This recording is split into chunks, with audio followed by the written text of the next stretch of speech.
If everyone would stand, we will call this special city council meeting on at this time. Thank you. We'll just have a word of silence.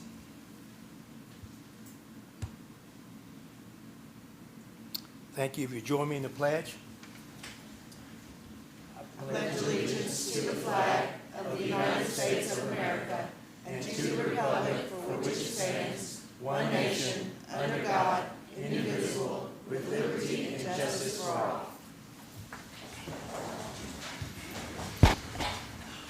Thank you. I want to welcome each of you here to the Georgetown City Council meeting, special meeting for Monday, July the 27th, 2026. We're here to conduct business for the city of Georgetown. As you see on your agenda, this is a special call meeting, so we will follow it just as written. So we'll go down, guideline down there, and at that point. Madam Clerk, if you will do the roll, please. Mrs. Wilkins-Brent? Here. Mr. Crisp? Here. Mrs. Hambrick? Present. Mr. Hampton? Mr. Minky? Present. Mrs. Lesby Mitchell? Here. Mrs. Tingle Sames? Here. Mr. Stone? Thank you, Madam Clerk. At this time, I will entertain a motion for the acceptance of the minutes for July the 21st, special city council meeting. At this time, I will entertain a motion. I'll make a motion, Mayor. Motion made by Ms. Brent. Do I have a second? Second. Second by Ms. Sames. Are there further questions and or comments? All those in favor of this motion signify by saying aye. Aye. Those opposed, say nay. No nays? Then the motion passed. Let's move on to item number 4, the receipt of the check registry. Council, you should have received that electronically. If you have received that, by show of hands, which you show your. Let the record reflect, Madam Clerk, that all have received. Item number 5, public comments. And I'm looking at the sheet. There is no public comments. Anybody who came in late that wanted to make a comment? Going once, going twice? Yes, sir. Are you? Just to the motions you made. No. Anything? Yeah, you want to come sign in? Just give me your name. Yes. My name is Jason Wilson, and I'm coming just, I just want to know what is going to be done about the policing in Georgetown. It doesn't take, a person that's avid into the news to know that Georgetown Police Department has been in the news at least 3 occasions this past month. Me, myself, am an Army veteran, and, I'm tired of having a feeling of anxiety just to leave my apartment, and it's just ridiculous. And I know you, Mr. Cripps, I know you wanted everybody, in your campaign thing, you said something about quality of life for all the citizens. And I'm wanting to believe that every class of citizen should be involved in that. You don't get that in Georgetown. It's been a long-standing rumor and history of Georgetown, don't come here after dark. That's not good. And then you also, Mr. Chris, you also said something about doing more things to revitalize Georgetown. Mr. Wilson, yes, sir. direct you to the council, please. Yes, sir. Thank you. I'm sorry about that, Mayor, but I'm just tired of being targeted, and it's just a certain amount of citizens that's being targeted in this town. Like it's just ridiculous. But then I could be anywhere in town, and you're gonna see people speeding all the time. You see road raging going on. None of that is police like a regular minority driving. You can be driving by the book, you can get pulled over 9 times out of 10 in Georgetown. That's ridiculous. It's 2026. And everybody should, like I said, but Mr. Chris said his campaign thing, his pledge. That's how it should be. Everybody should have a quality of life here. You shouldn't have to feel like you're going through a North Korea checkpoint when you're leaving just to get to Kroger. So I came here with a written presentation. I don't want to do it. I just want to speak off my heart because I've been living here for a while.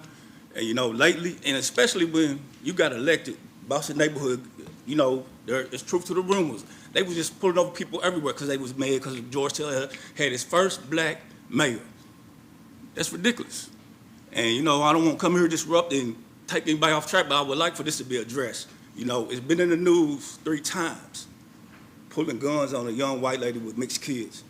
You know what I'm saying? There's all types of situations. And, you know, I don't want to call no names, but there is a particular officer who's being the subject of the newscast. So I just want to let you know about that, Mayor, and I appreciate your time, and I will hope y'all will take that into account, what I said. Thank you. Thank you. All right, is there any, is there any other that wanted to comment that did not sign in? No, I got you. Okay, yes, sir. Got you covered. All right. All right, now. All right, is there anyone else that didn't sign in? All right, we'll go to item number 6, events applications. Item A, Splash, Spin, and Zoom Super Sprint Triathlon. Is anybody here to talk about that? Sounds like to me that's going to be a lot of fun. Nobody here? All right. Then we'll go to item B. Okay. Yeah, It's Yeah. Parks and Rec. Park, Spin, It's the yeah, rescheduled event that was Yeah. supposed to be July 5th. yeah, the Spins, Splash Spin, Zoom, Super Sprint, Triathlon, Parks and Rec. Is that you? Yes. Okay, exactly my right. bad. I need It's to be rescheduled more, from July. more clear. My So bad. just a new day on that, That's okay. I guess. Sorry. Same event as before that was already approved. We just had to change days. All right, motion made by Ms. Mitchell. Do I have a second to that motion? Second. Second made by Ms. Hambrick. Are there further questions and or comments? All those in favor of this motion signify by saying aye. Aye. Opposed, say nay. I'm trying to keep a straight face with this, and that's kind of. All right, now we got through that one. Let's try 6B. 6B is Phi Mu Delta Eta Chapter Miles for Miracles. All right. Good evening. Good My evening. name is Ava Calloway. I'm here on behalf of Phi Mu Delta Eta at Georgetown College, which Okay. is basically a women's sorority. But I am from Georgetown, Kentucky, and I currently serve as the chapter president for Phi Mu. I am here today to propose our second annual Miracles or Miles for Miracles 5K. This is basically a program where we come together and hold the 5K, and then we donate all the proceeds to Children's Miracle Network hospitals, specifically Golisano Children's Hospitals at UK. That's just our local one that we give to. But we put this one on last year, and I think that it went super well, and I'm hopeful that it's even bigger this year and that it will go even smoother. All right. I can't, I'm sorry. Hey, well, what was the date? Oh, September 19th. I neglected to change the date on the application. I was supposed to. It says September 5th, but it's September 19th, and there's nothing on that weekend. Okay. All right. So at this time, motion. I'll make the motion. I have to make the motion because she's one of my Phi Mu sisters, so I have to make the motion for it because Phi Mu is a great organization. Thank you. Well, okay, so now we got that out the way. So let's, motion made by Ms. Sames. Do I have a second? Second by Mr. Menke. Are there further questions and or comments? All those in favor of the motion signify by saying aye. Aye. Those opposed say nay. All right, reflect that the motion passed. Item C, Georgetown College Freshman Move-In Day. All right. Let's see if I can mess this one up too. Okay. Good evening, ladies and gentlemen. As hard as it is to believe that our summer break is now over, that magical time is once again upon us. We have a rather substantial, large incoming freshman class that's going to be joining us on the campus of Georgetown College on August the 15th. In accordance with our protocols, that's what we have done in the past. We are requesting street closures, specifically College Street from Military to Mulberry, Mulberry to Jackson, and from Jackson to Dudley. And this is to facilitate getting our parents through, getting them to the respective dormitories for their first-year students. We are following basically the same protocols that we did last year. It went fairly well. We're hoping that it goes equally well this year. Our incoming class is a little bit larger than what we had last year, which is great news. So we are just requesting the council's permission for those street closures and the use of city barricades for that event. You have heard the request. Do I have a motion? Motion made by Mr. Chris. Do I have a second? Second. Second made by Ms. Hambrick. Are there further questions and/or comments? All those in favor of this motion signify by saying aye. Aye. Those opposed say nay. Thank you. Thank you, Motion sir. passed. Item D, Scott County Farm Bureau Federal Farm and Health Safety Day. Okay. My name is Dansetta Hughes, and I am the chair of the Women's Committee of Scott County Farm Bureau. And so that particular week, September 19th, is the beginning of the National Farm Safety and Health Week. And so what we propose to do is in conjunction with... Excuse me. Sorry. Yeah. Thank you. In conjunction with the Scott County Farmers Market, which I'm also involved with, we are going to offer a Farm Health and Safety Day, which will involve emergency services in the hospital. I'm also a retired nurse from the emergency department of the hospital, so I just think it's good to bring the rural and the city together. We're a growing community. You know, a lot of people don't realize about agriculture, the safety, and I'm also a farm owner, about, you know, signage. Like today, I was passed on a double yellow line at a very fast speed and had to slow down to keep the other guy from getting hit. So people just really aren't paying attention, so we want to bring some safety to Scott County. We have never did an event like this. The market, of course, already exists. We want to contain that within that market between fire, police, EMS, the hospital, meat tractor, and the Department of Agriculture will be involved with this. Scott County Farm Bureau will be the host of this. Since we do something every year, we've never done something on this level. So I want to let you be aware, and hopefully you all think this will be great for our community. All right, you have heard the request. At this time, I will entertain a motion. Motion made by Mr. Menke, second by Ms. Mitchell. Are there further questions and/or comments? Thank you guys for your time. All in favor of the motion signify by saying aye. Aye. Those opposed say nay. All right, thank you. Following the agenda, going to item number 7, and on the agenda for number 7, it's a proclamation honoring Mr. Frank Chisley. Mr. Chisley is unable to be here tonight, but we can still read the proclamation as written, and then I can present it to him at another time. Madam Clerk. Whereas Frank Chisley has faithfully served the Georgetown Public Works Department for 34 years, demonstrating exceptional dedication, skill, and integrity. And whereas through his tireless effort and leadership, Chisley has contributed to the planning, maintenance, and improvement of vital infrastructure, ensuring the safety, efficiency, and quality of life for all residents. And whereas Chisley has been a trusted mentor, colleague, and friend, fostering teamwork, innovation, and a spirit of service within the department. And whereas Chisley leaves a lasting legacy of service, teamwork, and commitment. And whereas the City of Georgetown wishes to express its deepest gratitude for Chisley's commitment to excellence and public service. Now therefore, I, Bernie Jenkins, Mayor of Georgetown, Kentucky, honor and praise Frank Chisley for his dedication and commitment to the Georgetown community and wish him the best in his next chapter of life. All right.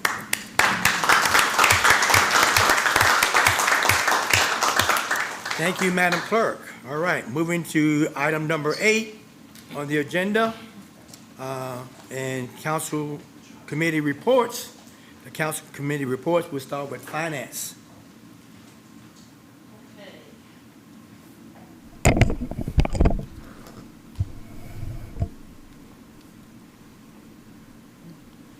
The Finance Committee met on July the 20th at 8 a.m., our regular time, and those present were Chairman Greg Hampton, Committee Member Tammy Lesby Mitchell, and Committee Member Bernie Jenkins. Others present, including staff and guests, were Finance Director Stacy Clark. We approved the minutes unanimously. We did take a vote on our meeting times for the next fiscal year, and we approved the same time that we currently have, which is 8 o'clock the third Monday of each month. All meetings will be held at City Hall when that is completed. Until such time, we will be holding those at the Police Department Community Room. We Also, next we discuss the budget amendment number 1 for the 26-27 budget, and Stacy is going to go over that in a bit, so I won't linger on that one. Let's see here. Got to get to the next page. Okay. We did have a revenue update, but we didn't really have a whole lot to update, so there's nothing really to report there. We had, the next thing we talked about was the Stockyards Bank investment account, and Stacy's going to cover that a little later tonight, correct? That's on the agenda. You all will hear about that in a bit. And then we had a finance staffing update, and what we would like to update you on is that we do have a candidate that we are looking at, and you will hear more about that as we move along the process. So that is for the Assistant Finance Director. And then we adjourned the meeting at 8:32. Thank you. All right. We're going to punt Fire Committee to the next meeting. We'll put that on the 10th of August. And Ms. Hambrick will bring us a report at that time. Next will be Public Works. Mr. Stone. Thank you, sir. We started, meeting was brought into session at 4:30, and everyone was present except for Ms. Wilkins Brent, who was on vacation. We also set our meetings for the next year, which will be the second Wednesday at 4:30 p.m., with the exception of the August meeting, which will be held at 4:45 and will be at Public Works Building. Next was the hiring and promotion.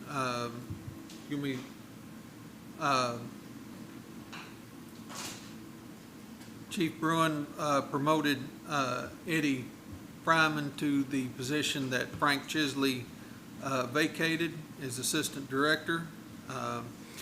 We're currently 4 short, including 2 new hires.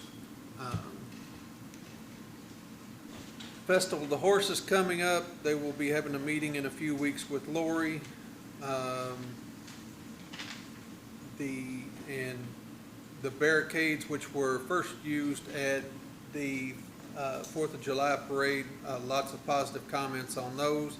Took approximately 45 minutes to set up, and then about an hour to pick them up.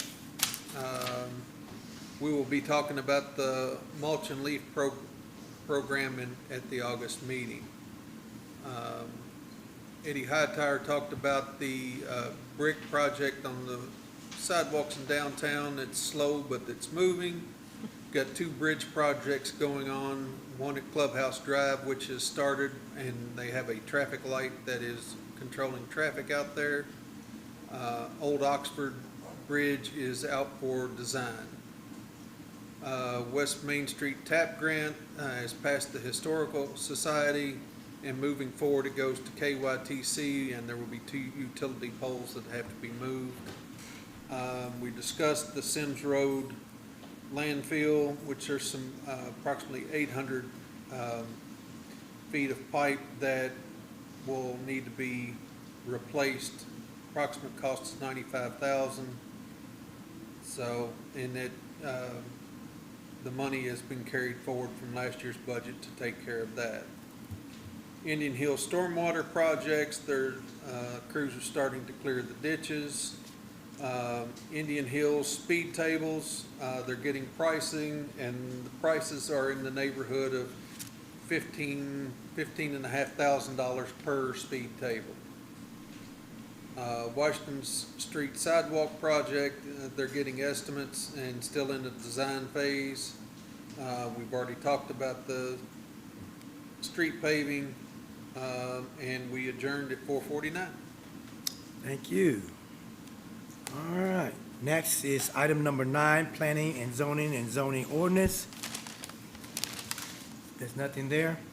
So let's now go to item number 10, which is the first reading of the 2026-27 budget amendment.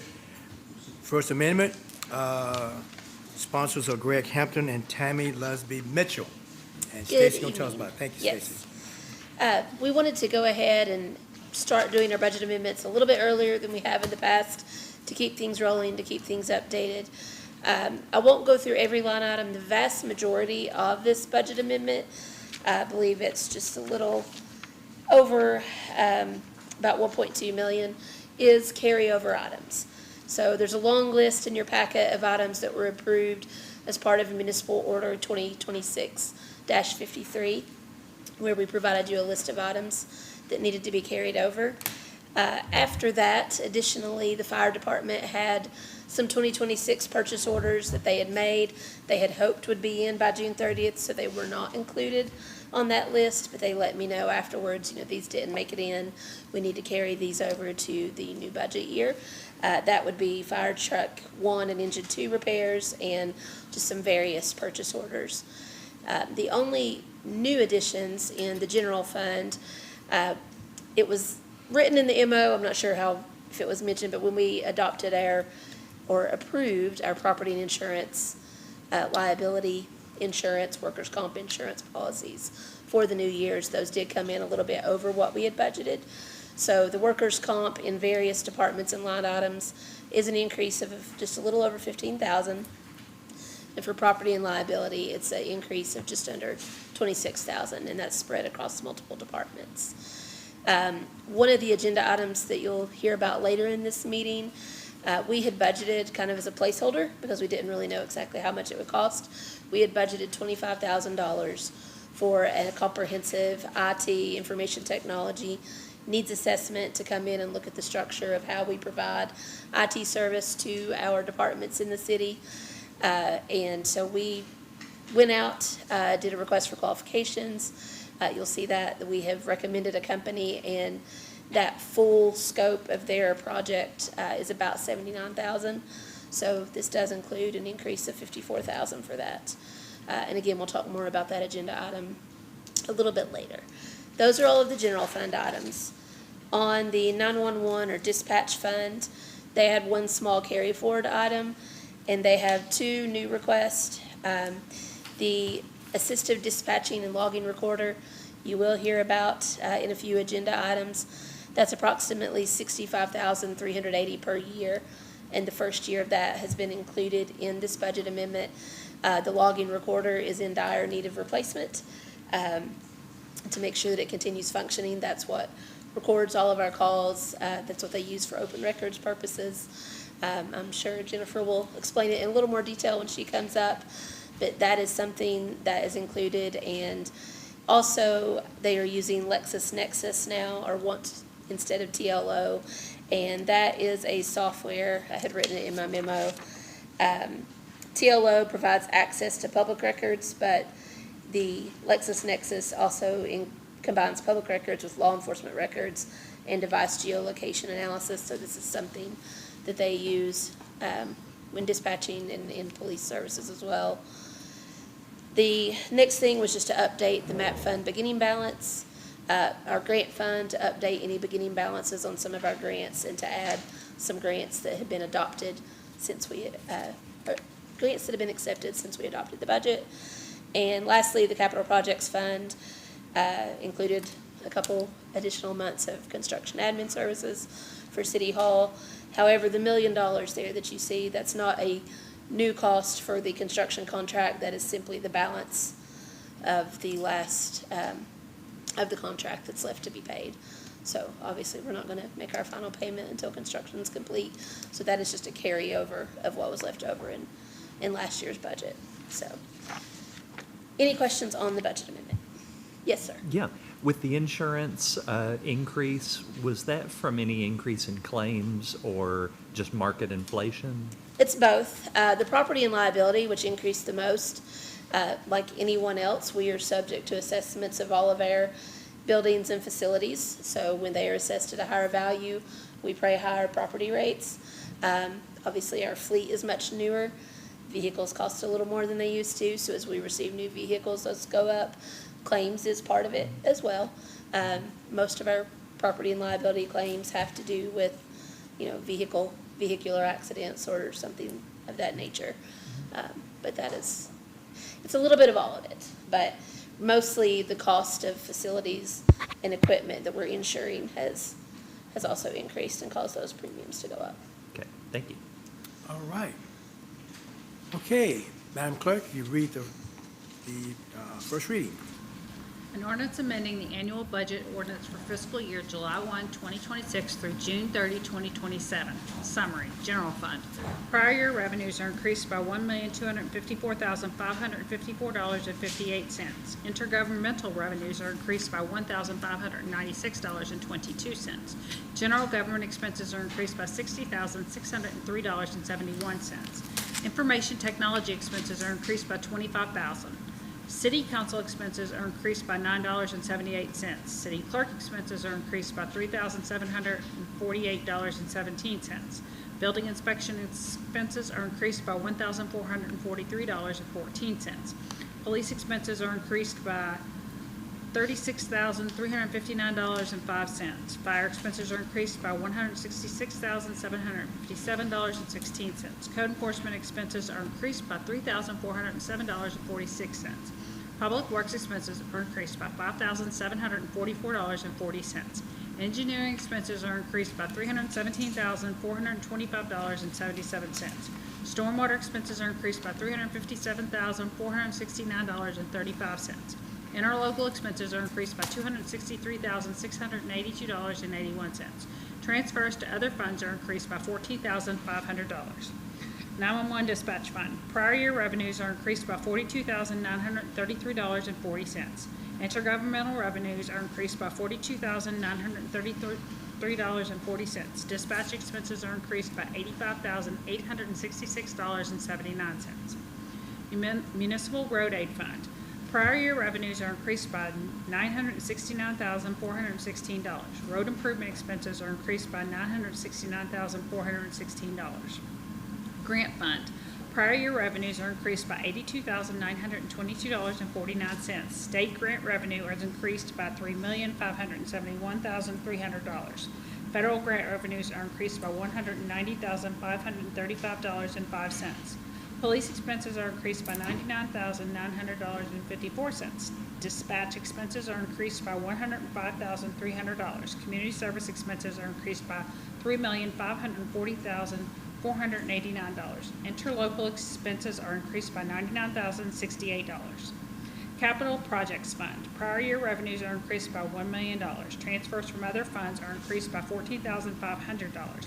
Capital expenses are increased by $1,014,500. All ordinances or parts of ordinances in conflict with this ordinance are hereby repealed. This ordinance shall take effect after its passage and publication according to law. The full text of this ordinance is available for examination in the City Clerk's Office, 629 North Broadway, Georgetown, Kentucky, 40324, or at www.georgetownky.gov. Public introduced and read for the first time July 27, 2026. Thank you, Madam Clerk. Next, item number 11, the second readings. We have two second readings tonight. We have for A, ZODA 2025-02, sponsors Sonia Wilkins Brent, Tammy Lusby Mitchell, and Kim Minke.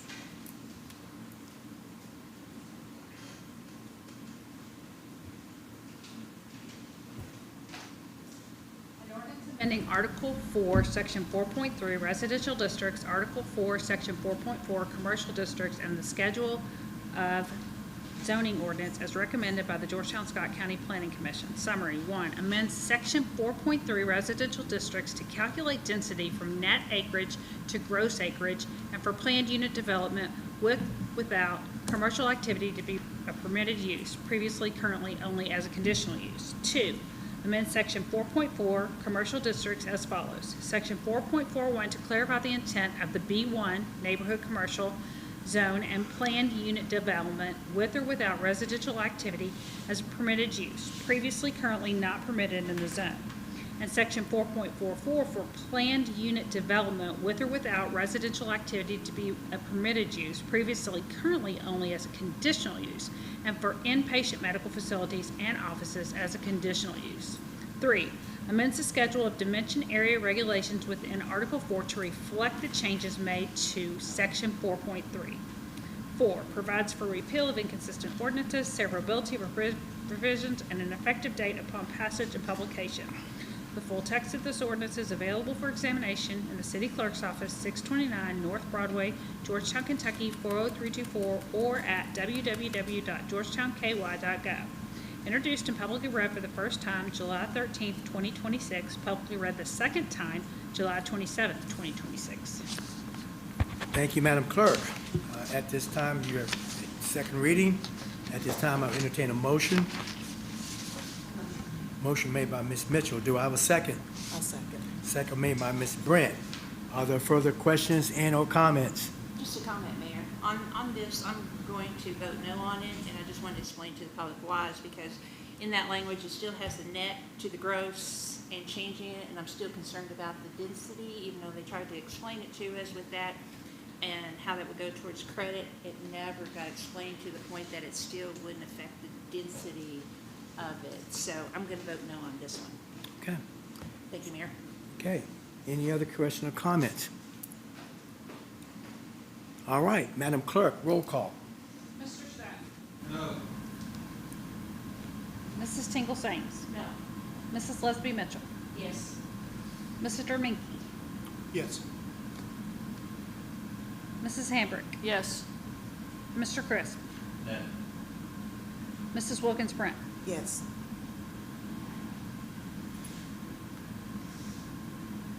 4-3.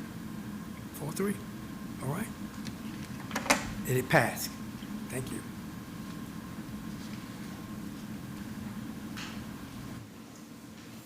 Item B, ZODA 2025-04. Sponsor Sonia Wilkins Brent, Michael Crisp, and Kim Minky. Madam Clerk. An ordinance amending Article 2, Section 2.32I, Planned Development Project Regulations, Planned Unit Developments, Section 2.322, Condominium Regulations, and Section 2.5.15, Planned Development Projects of the Georgetown, Scott County Zoning Ordinance, as recommended by the Georgetown, Scott County Planning Commission. Summary. 1. Amend Section 2.3, specifically 2.321 and 2.5, related to planned development projects, otherwise known as planned unit developments. A, changes the location of regulations for planned development projects, planned unit developments, in the Georgetown, Scott County zoning ordinance from Section 2.3, general development regulations, to Section 2.5, specific use standards, and B, provides additional guidance and requirements for planned development projects, specifically in Section 2.5.15. 2, provides for repeal of inconsistent ordinances, severability of provisions, and an effective date upon passage and publication. The full text of this ordinance is available for examination in the City Clerk's Office, 629 North Broadway, Georgetown, Kentucky, 40324, or at www.georgetownky.gov. Introduced and publicly read the first time July 13, 2026. Publicly read the second time July 27, 2026. Thank you, Madam Clerk. At this time, I entertain a motion. I'll make a motion. Motion made by Ms. Brent. Do I have a second? Second. Second made by Mr. Minky. Are there further questions and/or comments? Madam Clerk, roll call. Mrs. Wilkins Brent. Yes. Mr. Crisp. Yes. Mrs. Hambrick. Yes. Mr. Minky. Yes. Mrs. Lesby Mitchell. Yes. Mrs. Tingle Sames. No. Mr. Stone. No. 5-2. Thank you. And it Yes, sir. passed. Item number 12, dispatch. 12A, municipal order for assisted dispatching and logging recorder. All right. Jennifer Jones. Okay.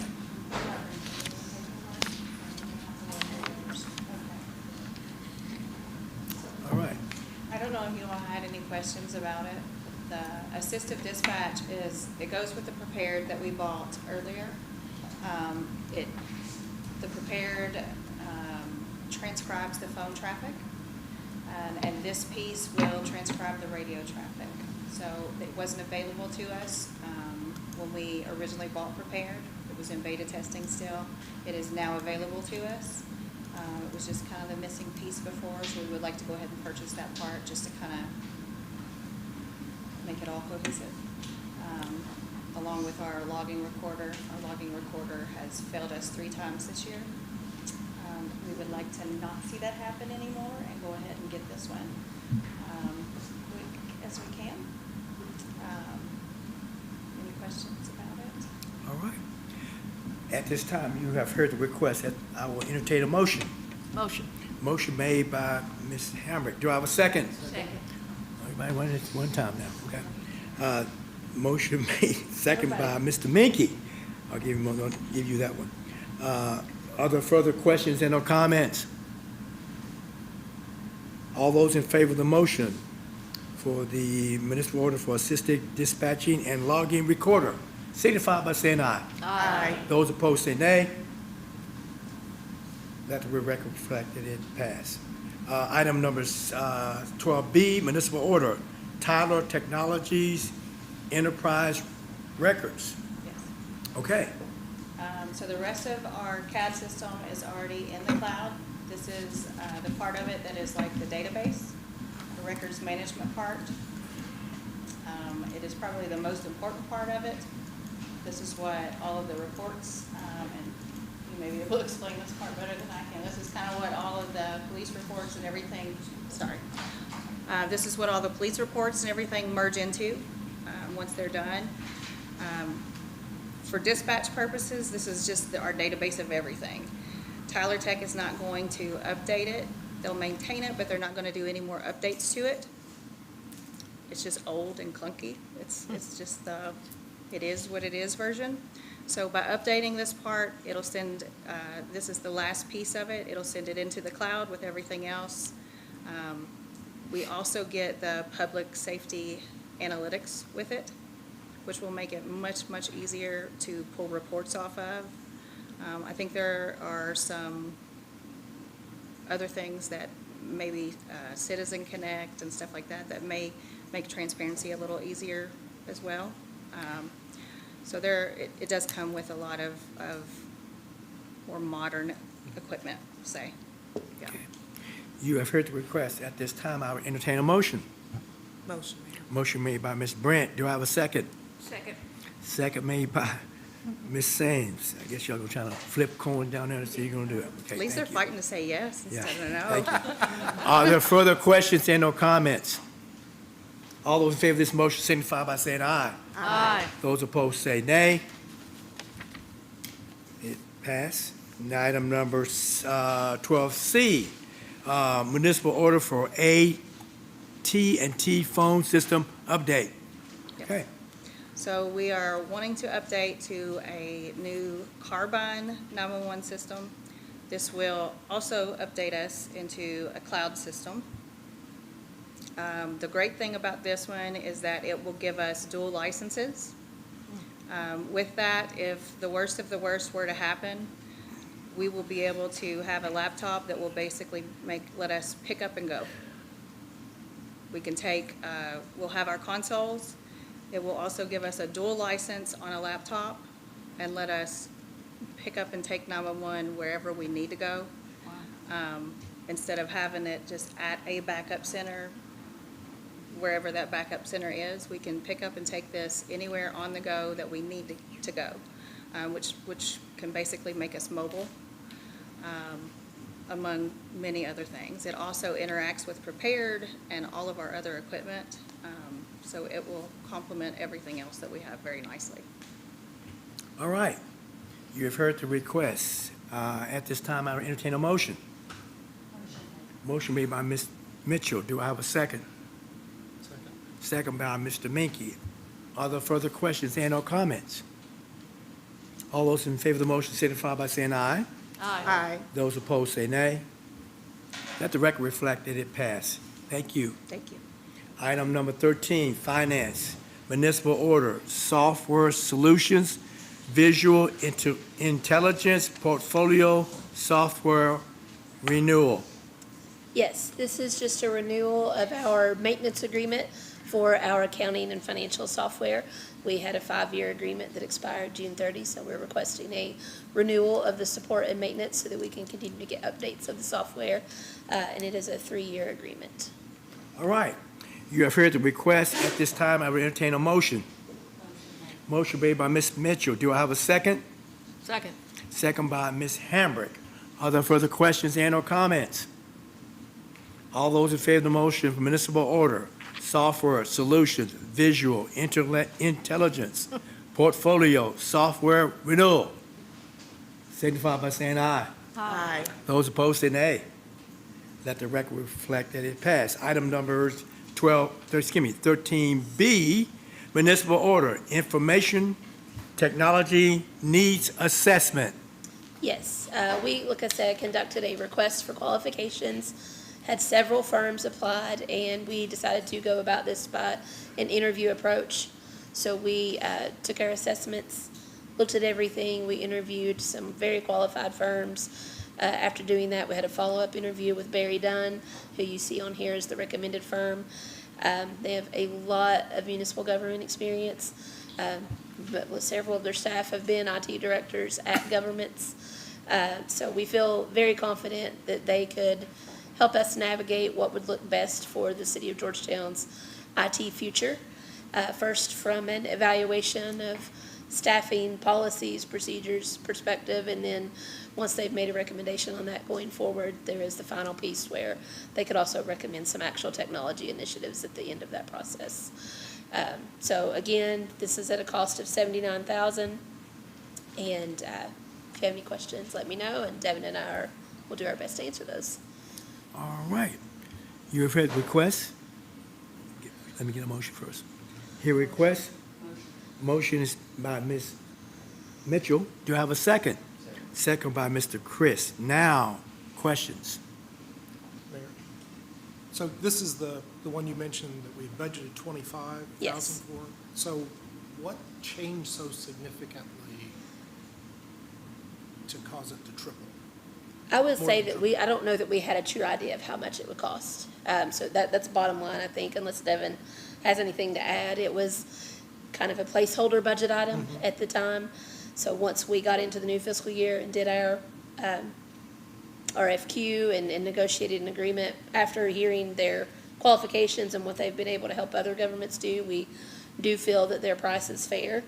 But it's just, we honestly did not have an idea of what the cost might be.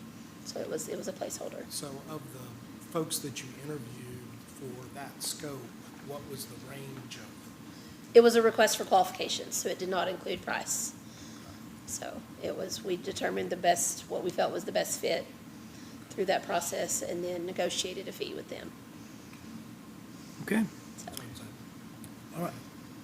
One fee, it's not it is broken down into 4 different milestones that you can see. Obviously, let me get back to that page. not to exceed, I'm sorry? not to exceed. Yeah, let's see.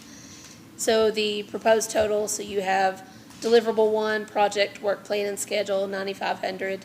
Deliverable 2, our biweekly project status updates, 6,000. Deliverable 3, which is really the big piece of this, is that final assessment and report of our IT environment.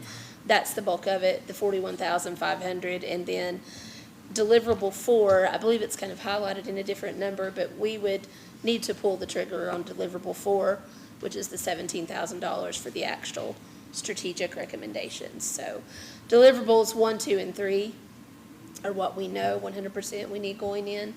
And then once we get to deliverable 3 and see where it's at, then deliverable 4 is something we could initiate a trigger on that step. So that's not something they will automatically do until we say we're ready to move forward. And then they've allowed $5,000 for a maximum of travel expenses. They are located in Maine, so they would potentially have some travel here. And then, would this include the review or evaluation of having a standard system where all the departments are able to share information and things like that? Like CityWorks or I'll defer to you. Civic Plus or those kinds of programs? Or No, I don't think that's necessarily within the scope, but ultimately, feedback from departments or stakeholders on our end about the need for the IT infrastructure solution and recommendations to be consistent with that can absolutely be part of it, but it's more so based on our infrastructure and our form of operating as opposed to specific sets of software. But we can, in terms of items that we want them to focus on, we can incorporate things like, you know, connectivity between departments in terms of communication, but I think that would be outside of their scope. Yeah. All right. And this is something that one of the things we liked that they talked about during the interviews was, obviously, we can decide at what point, but this is a relationship that could continue, even, you know, they may recommend a proposed plan, and whatever that looks like for how our IT operating goes in the future, council could choose to extend this relationship to kind of hold our hand through the process of getting through some of those transitions and strategic recommendations if we so choose. That would be an amendment to the contract in the future, but there's opportunity here that if we like what they've done for us to begin with, then we could continue that relationship to do some of those things such as software assessments and other things. All right. We've had a properly motion and properly second, and had questions and comments. Now, council, all those in favor of this motion signify by saying aye. Aye. Those opposed say nay. Let the record reflect that it passed. I think municipal order item 13C, municipal order, Stockyard Bank reinvestment. Yes, we had $1 million mature in our original existing investment with Stockyards Bank, so in line with some of our previous recommendations, they are again recommending reinvesting these funds in tranches of $100,000 to $250,000 with maturity terms of 1 to 5 years, with an anticipated target yield of 4.1 to 4.8%. And they have, so again, they've asked for that flexibility, and the Finance Committee recommended this at last Monday's committee meeting. All right, you have heard the request. At this time, I will entertain a motion. Motion made by Ms. Mitchell. Do I have a second? Second. Second made by Ms. Hambrick. Are there further questions and/or comments? All those in favor of municipal order Stockyard Bank reinvestment signify by saying aye. Aye. Those opposed say nay. Let Thank the you all. record reflect that it passed. Item 14, Fire Department, municipal order A, apparatus maintenance agreement. Yes, good Chief. evening, Mayor, good evening, council. Yes, so the first item that we have on the agenda tonight is the apparatus maintenance agreement. We solicited requests for qualifications to provide a vehicle maintenance for our apparatus. Already have the money in the budget that's been approved, so this is just to ask for your support to enter into this agreement. We had one vendor reply. We already work with this gentleman and his company, so I'm 100% confident in his ability to perform the services as well. All right. Make a motion. Motion made by Ms. Brent. Do I have a second? Second. Second by Ms. Hambrick. Are there further questions and/or comments? All those in favor of this motion for apparatus maintenance agreement signify by saying aye. Aye. Those opposed say nay. Item 14B, resolution KOHS, application for drone. Yes, so we have two applications for the Kentucky Office of Homeland Security, working with our grants administrator. The first grant will be for a drone, an unmanned aircraft system that we will apply for. This will help us in urban search and rescue missions, any kind of swift water missions. It's been about 3 weeks, I think. We had a team deployed down to Madison County when they were hit by the floods. We would use this type of equipment and something like that as well.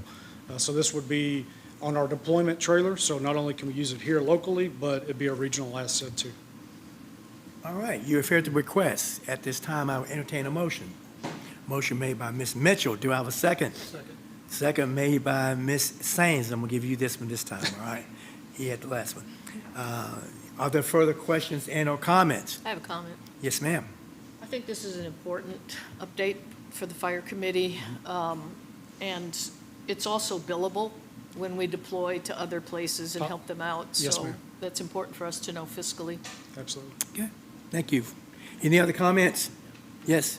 So, Chief, does this have maintenance and training similar to the way the police department? Yes, yes, that would be included in the grant. So what we would do, we would probably send out an interest letter to our department for those who would be interested in receiving that training, go through a process and select probably 4 or 5 individuals within our department to go and get that training to be able to fly that unmanned aircraft system confidently. Absolutely.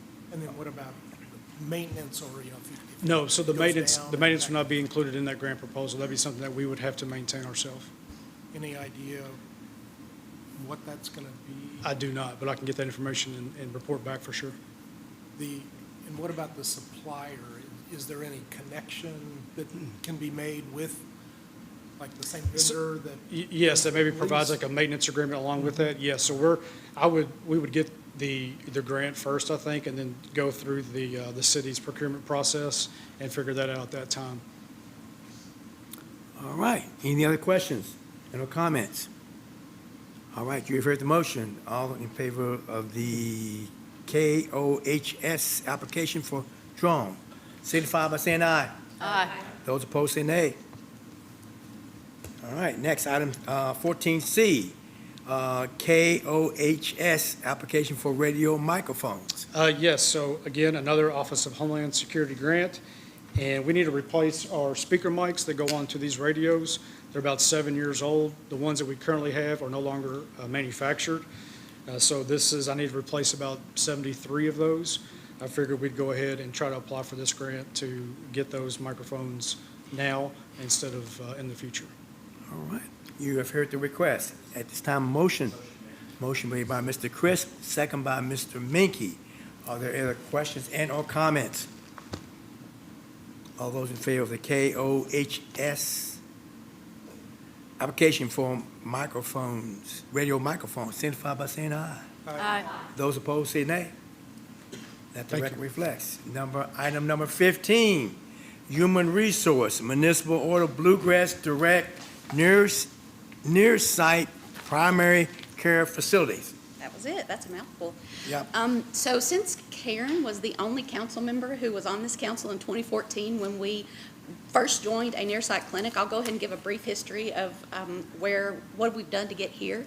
In 2014, the council elected to take our group from a fully insured group to a self-insured group for medical insurance. So what that means is we don't pay a premium and then all the claims are included in that. We pay for stop-loss insurance and then we pay all of our claims.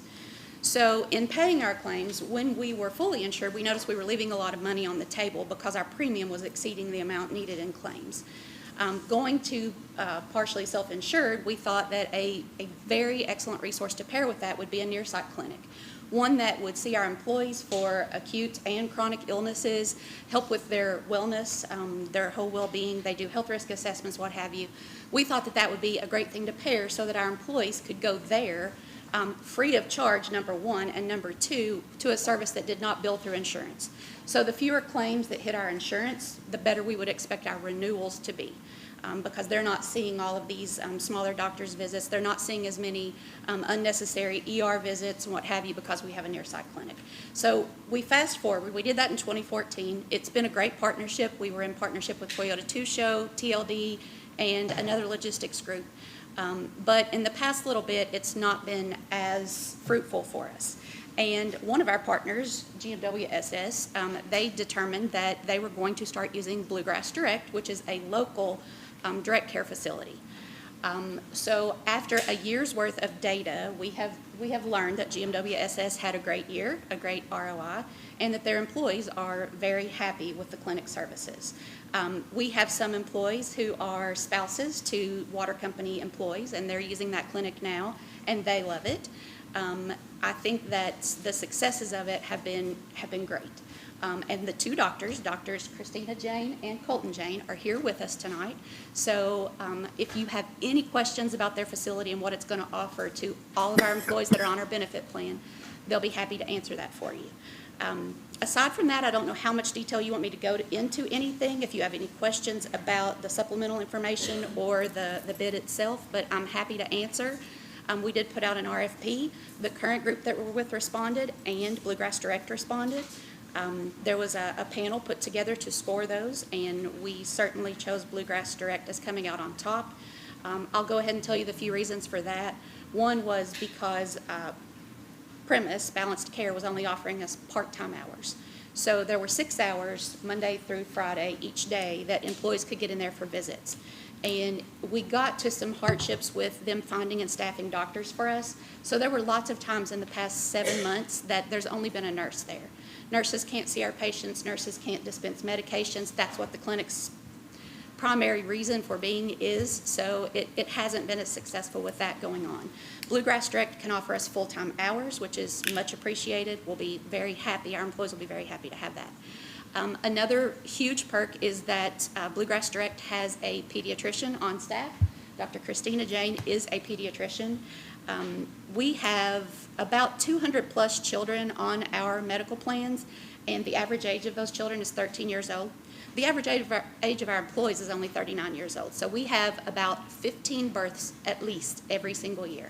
So adding that, the care for pediatrics is just something that I think our employees will also greatly love.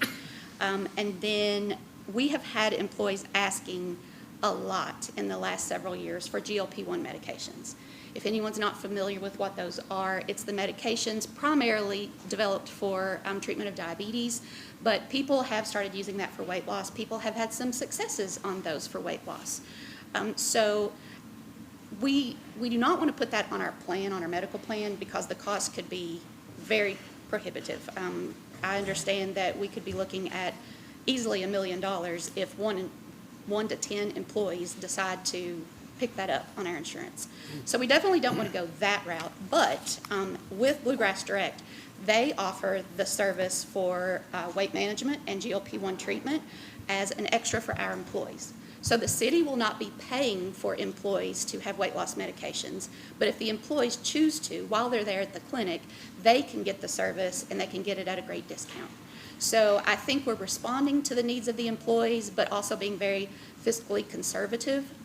We're not trying to add to our plan just for weight loss, but we will give them an avenue by which to get those medications and help with it. The successes people see in reductions in their blood pressure, their cholesterol, their A1C, it's phenomenal. So I think we'll have a lot of happy employees if they get to have that. And then the last perk would be just having 2 doctors on staff all the time, along with a nurse practitioner who can make sure that when our employees go in there, they're seen by a doctor and they can take their medications with them in hand.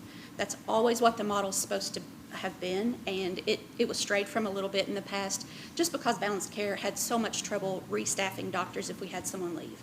The last time we had a doctor leave, it took 7 months to get another doctor in there. So it was making some big challenges for us. GMWSS, no, they don't mind for me to share this, but their utilization is up around 85% now. And our best utilization we've had with our clinic was still only in the 30s. So I believe that the extra services that they can offer and the fact that they're local, they're always there, they're open, they're person friendly, I think that is going to be a draw that will make our employee utilization climb greatly. And it's definitely a metric we'll track. All right, you have heard the request. At this time, I will entertain a motion. Motion made by Ms. Sames. Do I have a second? Second made by Ms. Mitchell. Other questions? Mr. Mankey. Yeah. Megan, thank you for that. I was reviewing the information, and thanks for the additional information tonight.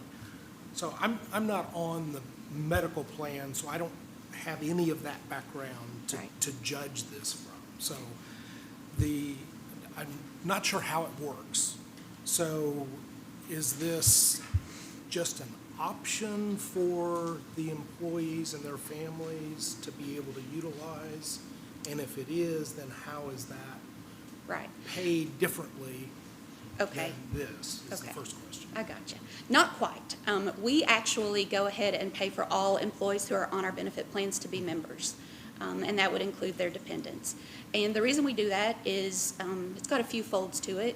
Number one, we want all of our employees to have our health risk assessments done every year. That's a blood draw. It's an opportunity to get a snapshot of their health, their labs, and see what they might need to help. We have gone several years without having a whole lot of acute, terrible situations come up with our folks' health, and I think it's because they have those health risk assessments. So we wanted to keep all employees on there just so that they can all have that wellness opportunity once a year. And let me try and think if there's any other, I mean, we will probably, most likely, with this clinic, run our pre-employment physicals and drug screening through it. And we would only be able to do that if all of our employees were members, because we have a host of those CDL drivers, and we have physicals that come up in all departments, all employees. So the fire department and all their screenings and all that as well? So they won't be able to do the firefighter annual physical. That is going to require some equipment that they probably don't have at the moment. But as we get into this working partnership, we will figure out a way to make even that happen for us. I think we fully can. They just may need to partner with the hospital a bit for some of their equipment. And so so folks can obviously go to the clinic, but folks could still stay with their existing? Yes, yes. It doesn't take away any ability to go to whichever doctor you might want to see. Lots of times what I've noticed happens is if someone has just something acute that comes up, maybe they have strep, maybe they have the flu, they're not going to be paying to not see their regular doctor at that point in time. But if they, start to all of a sudden have lots of memory problems, they're not sure what's wrong, maybe they still want to go to the person that's been treating them for 18 years. Sure. That's a good chance. But we didn't want to take away anyone's ability to go elsewhere if they wanted to. Good, good. So so I tried to dig in to see and research. So clinic is open Monday through Thursday, 8:30 to 4:30, Fridays 8:30 to noon, closed noon to 1 for lunch. What about after hours? What about weekends? What about those things? Hey, I'm Colton Jane. I'm the family doctor at Bluegrass. We have a basically 24-hour phone system through Spruce, and we have some after-hours coverage, but generally the expectation is that we're definitely available for business hours, and we have we monitor the phones, but we're not an ER, so if something were to happen on the weekends or emergently, we're not really on call 24/7. Sorry, He's curious. Yeah.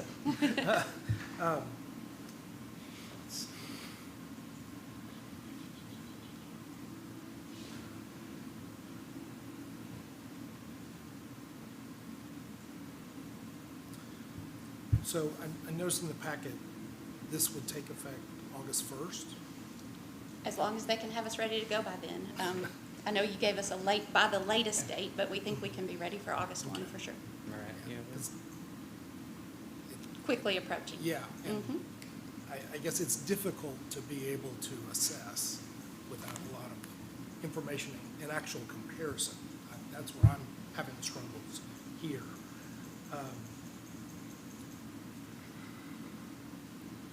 So I noticed in the packet, it also talked about the potential, if added, dispensing medications. You talked about GLP-1s. So how does the prescription thing work for a clinic? We Dispensing. have dispensing medications. So we keep on site a pretty extensive pharmacy. So blood pressure medications, antibiotics, just topical medications, steroids, things you would need. But we also make available the GLP-1s through a compounding pharmacy, and so we're able to provide that through Lexington Compounding Pharmacy at a discounted rate, as what would be compared to from the manufacturer through insurance. The last question I have is, so have we talked or polled any of the employees about? So we have not done a particular survey with employees, but Care Here and Premise that manage Balanced Care, they always did aftercare surveys. Employees were always very happy with the care they received, mainly because they could get a visit that lasted longer than 10 minutes. They could schedule in 20, 30-minute blocks and had the doctor's attention that whole time. So what we were very careful of was just to make sure of the things that we have heard our employees loved about balanced care, that Bluegrass Direct would be offering it to. So we've checked, we've compared the medication list, we've got the same medications. We compared the labs, we could do all that. And frankly, Bluegrass can provide the extras, the more that we want for the employees. Mhm. Yes. Go ahead. Did you have questions? I have a couple questions. Okay. Just clarification, I think this is an opportunity. So, I have UMR, and I keep UMR, and this is just an additive, but I'm automatically enrolled in this, as will be every other city employee. Yes. So, it doesn't really change anything for me whether I use it or I don't use it? Not at all. Okay. Are you overseen by a pharmacist? No, in the state of Kentucky, we don't have to as a physician. Okay, I was just wondering, having a dispensary. They do not keep controlled substances there. Right, They what? They do not keep controlled substances there, if that's what you were concerned about. No, I'm just wondering how that works. Oh. We just have a relationship through a wholesale pharmacy, so we're able to order and stock and keep medications commonly used for, like I said, hypertension, hyperlipidemia. Okay. Yeah, common treatments, but we do not keep controlled substances on Okay. site. So, in that instance, I would prescribe it to CVS or any pharmacy you want me to. Okay, Yeah. thanks. All right, any other questions? It's been properly, motion made and properly second. Questions and comments has been rendered. At this time, council, all those in favor of this motion, municipal order for Bluegrass Direct near site primary care facility, signify by saying aye. Aye. Those opposed say nay. Nay. Can I explain my vote, please? Go ahead. I'm not opposed to this, but I would like to study it and understand it further. And there wasn't really enough time to do that. So that's the reason I'm voting on this. All right, so is it 6-1, is that correct, Madam Clerk? Yes. Thank you. All right, next is item number 16. Will be police update flock camera system. And Captain Lolo, you're gonna talk about this, and you got somebody with you. I'm going to co-present. Okay, So- all right, go ahead. All right, good evening. We actually had a committee-level request just to talk about our license plate reader program, and so we wanted to go ahead and bring that in front of the full council. So I actually have Kerry McCormick. He's the Public Affairs Manager with Flock. So Flock is you'll hear me refer to license plate readers as LPR. It's the acronym, or ALPR, but they are our LPR vendor. So they're going to be able to answer some questions for you guys tonight if you all have them on company level type stuff, and then I'm going to be here to talk about some local success stories, how we're using those here, and be able to answer any questions at the local level. So since the request was made, we've been made aware of a broader discussion at the national level as well as the local level, just in terms of, what is the LPR, what are the capabilities, what are the safeguards in place for accountability and folks using the system. So we plan on covering that tonight. Our goal is to provide factual information about the program, what it is, what it isn't. We want to be able to answer any questions that you all have, whether it's about the company that we've partnered with, which is Flock, or whether it's about how we're using it locally. And just kind of talk about some of the safeguards that are in place, including some recent legislation that went into effect last week, passed by the Kentucky legislators. So I'm actually going to turn the presentation to start with over to Mr. McCormick, and then I'll dive into more of the specifics here at the local level, be able to share with you guys some of our success stories. So we did implement the program in 2022, so we are right at about just shy of the 4-year mark. Just shy of the 4-year mark of actually utilizing this, and we've seen a lot of success with it. So I'm going to turn the presentation over to you. Thank you, Captain. Thank you. Appreciate that. So good evening, everyone, Mayor, members of council.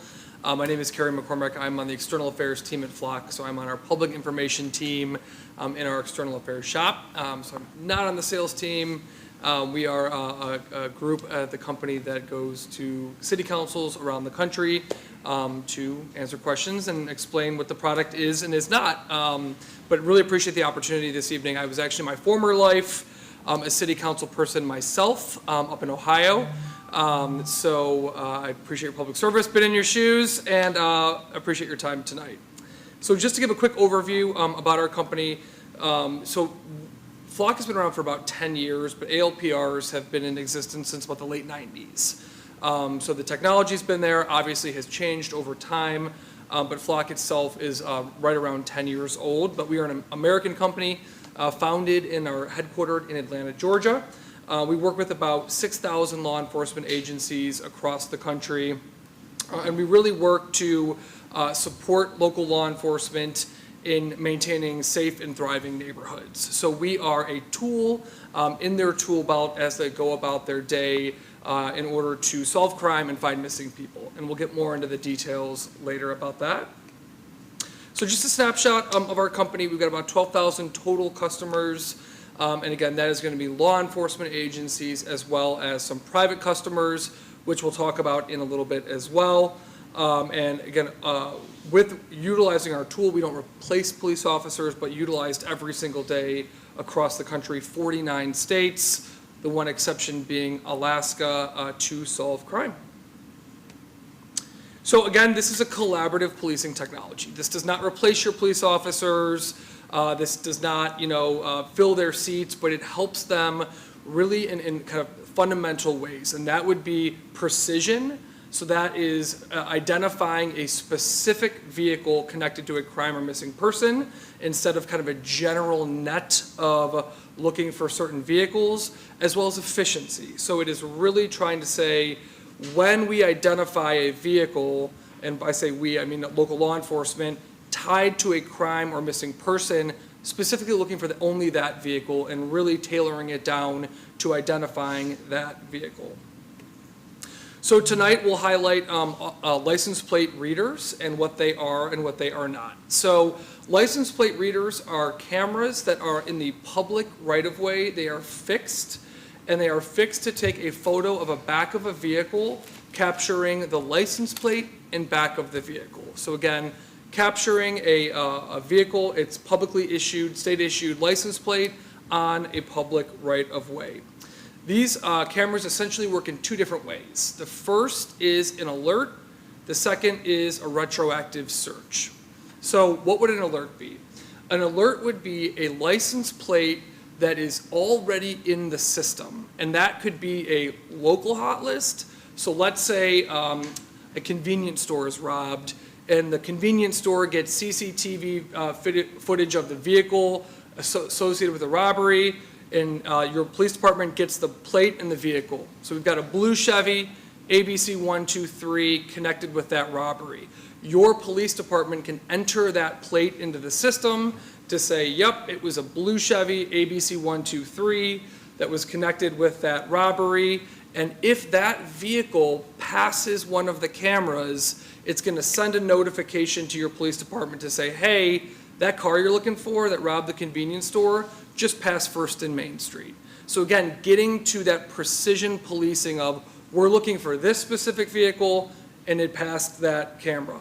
Same thing can be said with homicide suspects, other crimes, but also just as importantly, missing people. And this is a huge part of what these cameras do. And those folks generally fall into two categories: an Amber Alert, so it's going to be a child that is missing or abducted, or a Silver Alert, and that is going to be an individual with cognitive challenges, generally senior citizens, that also go missing and their family reports them. So just as you can look for the person that robbed the convenience store, if it's an Amber Alert or a Silver Alert, your local law enforcement can plug that into the system and find them as well. If they pass one of the cameras, it's going to send what you see on the screen, that alert on the screen. All the other vehicles that pass that camera will not initiate an alert, again, unless they're tied to a crime or a missing person. The second way this would be used is a retroactive search. So let's say your convenience store is robbed and officers get that tip 2 weeks later. They're able to go into the system and say, now we know the blue Chevy ABC 123 robbed the convenience store.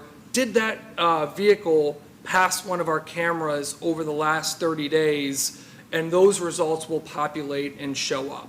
We'll talk more about the 30 days and more about how you ensure accountability in that system in a few minutes. So again, proactive alerts, retroactive search. So this just gives you an idea of what the cameras capture: back of a vehicle, plate, as well as characteristics like vehicle make, body type, color, bike racks, things of that nature. You can imagine taking your iPhone and taking a picture of the back of a vehicle. That is what it is capturing. The cameras are not connected to the DMV, so your officers utilize their other systems within the police department when they want to run a tag, or if they initiate a traffic stop, if they want to run the license and registration. They run those systems just as they would with or without our technology. Again, the cameras place a specific plate in a location passing a camera. And they can also give those characteristics of the vehicle. Why does it do that?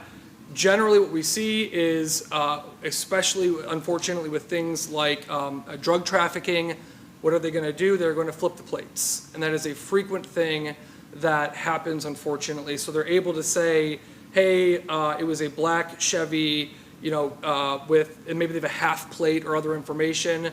They're able to narrow that search. Another circumstance we see too is hit and runs. Far too often happen. And an individual, a victim may say, well, it was a blue Chevy and I think it said ABC. They're able to enter that information in to try to narrow that search. Does not capture, again, it's not connected to the DMV, does not capture anything about the people in the vehicle. There's no facial recognition or any personally identifiable information captured by the cameras. This is just a slide that says it works at night. Really not much more that needs to be said on this. So the technology is extremely effective at, again, narrowing down a specific vehicle tied to a crime or a missing person. However, privacy is also a critical component to the communities in which this technology is deployed, as well as to our company. So I'm just going to walk through a couple components here that are standard in every single agreement and product that is put out there. So first and foremost, the data, and when I say data, that is the photo of the vehicle and associated information. What is associated information? When the photo was taken, what camera it was taken, just kind of the general information connected to that picture is owned by the customer. So this is in our terms and conditions. Our customers own that data, those sets of photos. Those private customers we talked about earlier. So that's going to be some major retailers, mom and pop shops, HOAs have these cameras as well.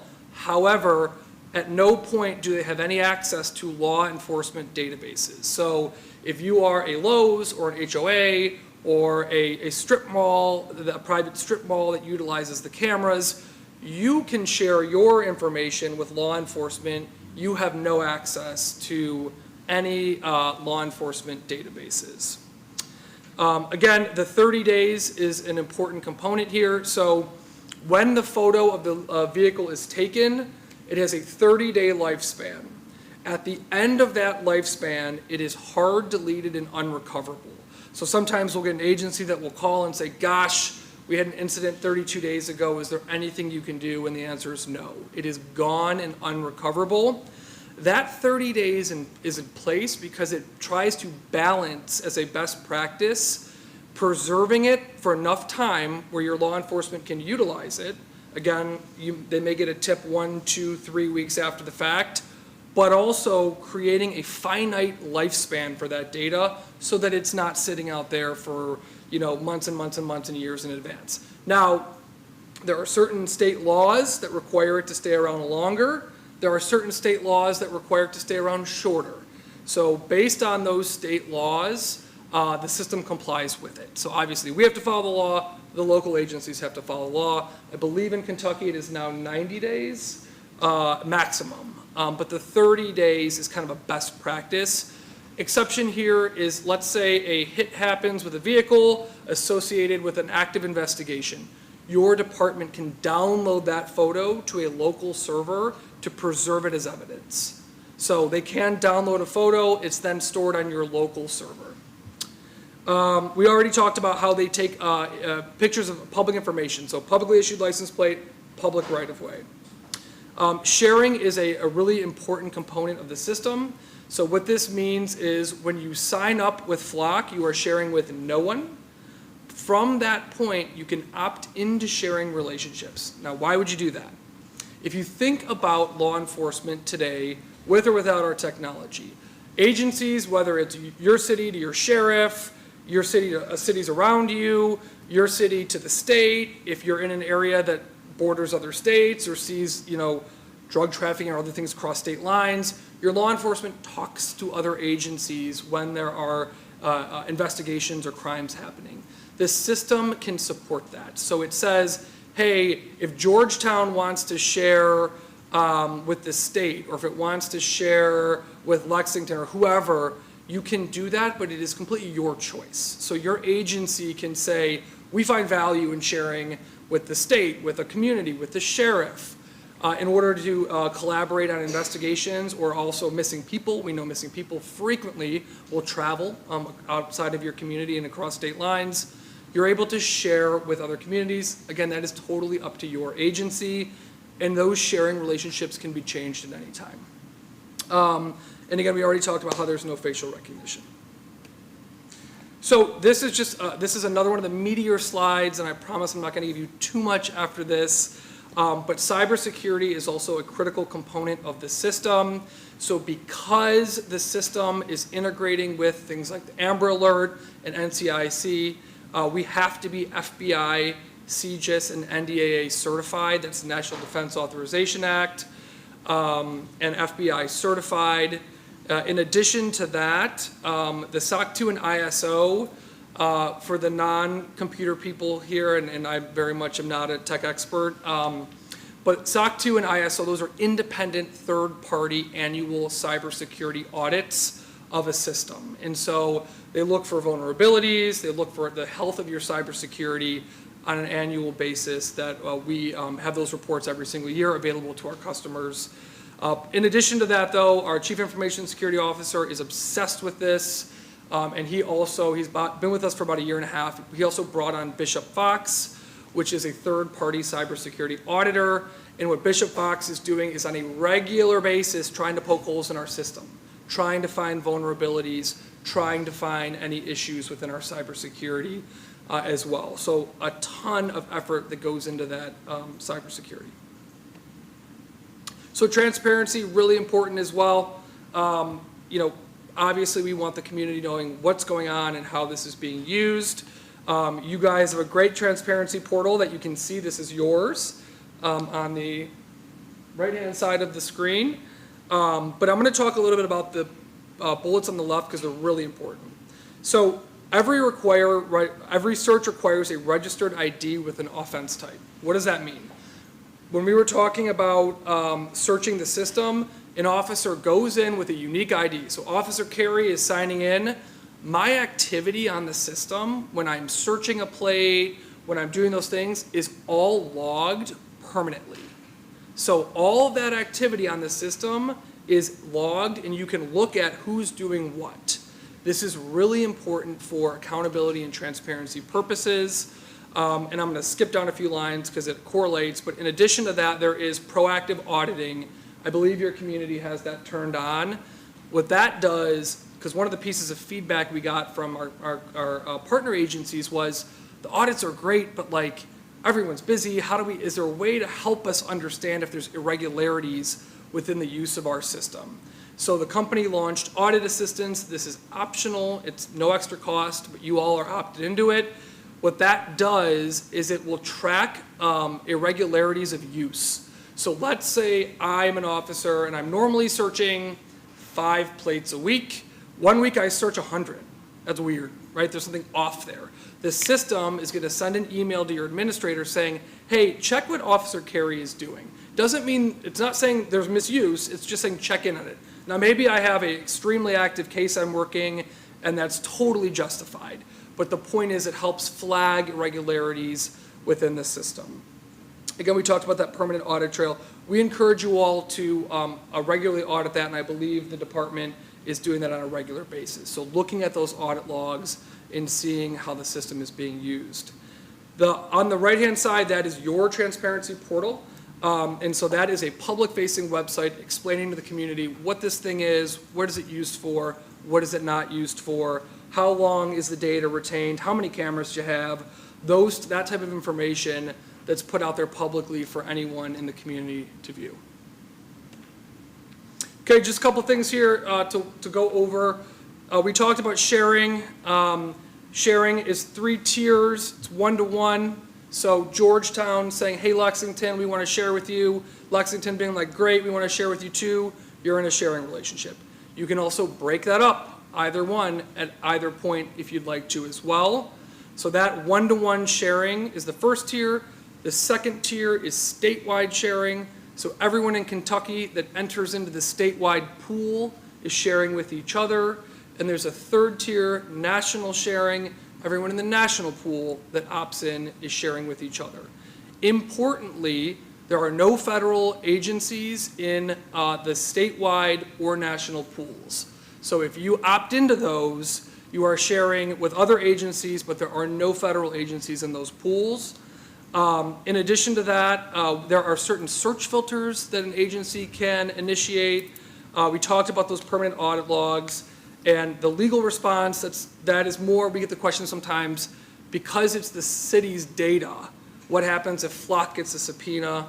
The answer to that is we reach out to the city, reject the subpoena, and then coordinate with the legal representatives from the city on how they want to handle that. So that we get that question sometimes, well, do you just give out data if you ever got a subpoena? The answer is no. This is Ashley. Are we playing Ashley? Oh, all right. This is one of our engineers in Atlanta. She's just got a couple minutes for you. Hi, I'm Ashley. I build software at Flock. You've probably heard of license plate readers and thought, surveillance.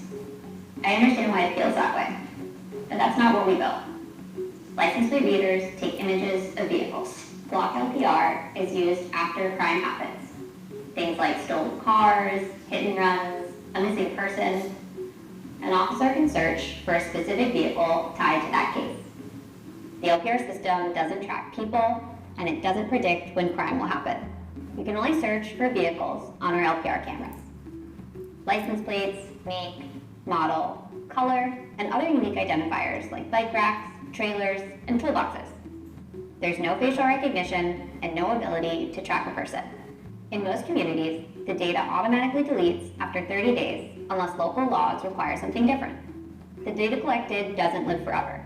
Flock is built to help solve crimes faster and protect people's privacy. When you hear Flock LPR search, you may imagine some open, unrestricted database. Here's what the license plate reader search process actually looks like. The Flock system has built-in safety guardrails that limit who can access our tools.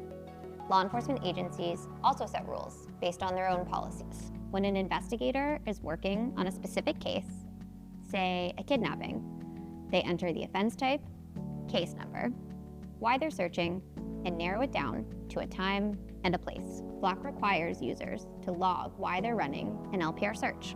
If there's a match, the LPR search helps them figure out which car was there. And it does not give law enforcement any information on who was in that car, either the driver or any passengers. That's it.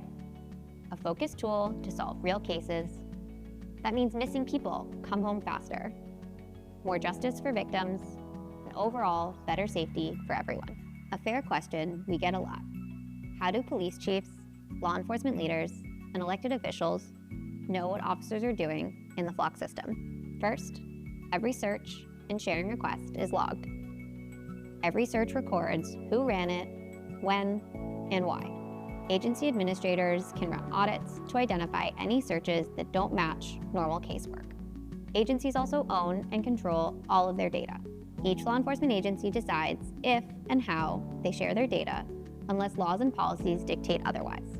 Agencies can approve or deny data access requests from other law enforcement agencies on a one-on-one basis or by geographic radius. Some agencies will choose to join statewide or nationwide sharing networks where possible, and that's their choice. It's never auto-approved, and they can change these settings at any time. Flock is designed to provide evidence with transparency and accountability built in, because we believe everyone has a right to be safe. So we'll move on. These are just recent court cases. I won't dive into this, but uniformly, district courts around the country have found that ALPRs, not just our company, but ALPRs in general, do not violate the Fourth Amendment. That is the most recent court cases. I'll breeze through these because we've really talked about a lot of these, but they don't track people everywhere they go. These are specific to vehicles associated with crime and missing people. Courts have found them to be constitutional. No customer data is sold, and there is no large national database. We already talked about how private customers do not have access to law enforcement data. There is no facial recognition in the cameras, and they don't collect personally identifiable private information. We also have been recognized as a tool for objective evidence in policing, removing subjectivity. And cities across the country talk about the impact on crime that they have had as well. We'll get the question, hey, do you have a national understanding of crime impact? We are working to try to understand that, but we don't own or house crime data. Local cities do. So we don't have a national database, but we're working to try to better understand that through studies as well. So right here in Kentucky, over 85 law enforcement agencies utilize Flock. You can see a few there. And I know you've got some more local examples, so I'm going to flip through these really quickly, but these are real life stories, media stories, recovering missing seniors. Is this you? All right. Starts us. All right. So again, I mentioned that we launched or implemented our LPR program here in 2022. So I just took a couple of bigger cases that we've worked that kind of represent several over the 4 years that we've done this. This was actually one of the first cases. Our officers responded to a body that had been dumped next to a dumpster at one of our local hotels. Our detectives responded, assumed responsibility of the investigation, and we were able to use Flock camera technology in conjunction with CCTV to identify a suspect vehicle. We were able to track that vehicle to Louisville. We were able to successfully locate the suspects, and they were subsequently charged and convicted. So that was, again, probably one of the first success cases that we had. November of 2022, we received, so let me backtrack. So on the Baymont end, that was what he was talking about, more retroactive. We had 30 days worth of data that we could go back and try to come up with a suspect vehicle. On the stolen vehicle investigation, we actually received an alert of a stolen vehicle coming into our jurisdiction. We had several officers that were dispatched to that area. This vehicle in question was located at Speedway on Southgate. The vehicle was occupied by a male driver wearing a ski mask. A vehicle pursuit was initiated shortly after it ended in Harrison County. 2 suspects were apprehended following that pursuit. One suspect was found in possession of a firearm that was later linked to a Lexington shooting, and we were able to get that stolen vehicle back and return to its owner undamaged. You all probably remember when Deputy Caleb Conley was shot and killed back in 2023. While we were working on trying to locate the suspect that murdered Deputy Conley, you all may be aware that he carjacked 2 other people before he was apprehended. Those 2 carjacked vehicles, us being able to search Flock data played an integral role in being able to direct resources where they needed to be to apprehend him in a relatively short period of time. In November of 2023, we received a Flock alert. Again, this was a proactive alert from one of the cameras in northern Scott County that the sheriff's office has that they share with us. And it was a vehicle associated with a missing juvenile out of Indiana. Within a short period of time, we got a second alert on a camera here within the city limits. The GPD as well as the Scott County Sheriff's Office both worked together. We were able to use this alert information and the camera detections to successfully locate the vehicle. We conducted a traffic stop, and the missing juvenile was located unharmed and returned to Indiana. You all may remember Nathan Ginter. This was a several-day manhunt that occurred back in the summer of 2024. We were made aware of him being in this area from an alert. So we were able to direct law enforcement resources to where he was at. Multi-day manhunt ensued after that. We followed several leads, surveillance footage, and ultimately he was taken into custody by Scott County law enforcement on June 22nd. In February of 2015, we received information from the Lexington Police Department that a suspect wanted in connection with multiple shootings was believed to be hiding in Georgetown. This was one of Crime Stopper's top wanted offenders. We were able to use the flock camera technology. So again, this was retroactive, being able to search to locate the suspect's vehicle. The investigation resulted in a vehicle pursuit, successfully apprehended the suspect, and additional evidence from the vehicle assisted Lexington Police in multiple investigations that were ongoing there. In February of 2025, one of our detectives working a narcotics investigation, approximately 4.5 pounds of methamphetamine, 1 pound of marijuana, and 4 firearms were seized on a traffic stop. Flock camera data confirmed that 2 vehicles were traveling together in a convoy at the time of the traffic stop. So investigators were able to use this information to identify the companion vehicle and its occupants.